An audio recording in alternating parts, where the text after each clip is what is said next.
Cricket ప్రేమికులారా, India versus Sri Lanka second టీ20 వర్షం కారణంగా కాస్త ఆలస్యంగా స్టార్ట్ అయింది. తర్వాత ఇండియా టాస్ గెలిచి ఫీల్డింగ్ ఎంచుకుంది. టీమ్స్ వివరాల్లోకి వస్తే గిల్ నెక్ స్పాజంతో అందుబాటులో లేనందున శాంసన్ అతని స్థానంలోకి వచ్చాడు. శ్రీలంక మధుశంక బదులు రమేష్ మెండిస్ని తీసుకున్నారు.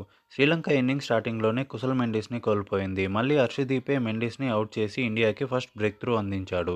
తరువాత వచ్చిన కుశల్ పెరెరా నిశంకతో కలిసి మంచి పార్ట్నర్షిప్ బిల్డ్ చేశాడు. పార్ట్నర్షిప్ని బిష్నోయ్ వచ్చి బ్రేక్ చేశాడు. మళ్లీ పెరెరా కమిండు మెండిస్తో మంచి పార్ట్నర్షిప్ని బిల్డ్ చేశాడు. సాఫీగా సాగుతున్న పార్ట్నర్షిప్ని హార్దిక్ వచ్చి బ్రేక్ చేశాడు. అదే ఓవర్లో హాఫ్ సెంచరీ కొట్టిన పెరెరాను కూడా అవుట్ చేశాడు. తర్వాత బిష్నోయ్ వచ్చి బ్యాక్ టు బ్యాక్ వికెట్స్ తీసి శ్రీలంకని కోలుకోలేని దెబ్బ కొట్టాడు. 130కి 2 వికెట్స్తో పటిష్టంగా ఉన్న శ్రీలంక రెగ్యులర్ ఇంటర్వెల్స్లో వికెట్స్ కోల్పోయి లాస్ట్ 5 ఓవర్స్లో జస్ట్ 31 రన్స్ చేసి 7 వికెట్స్ కోల్పోయారు.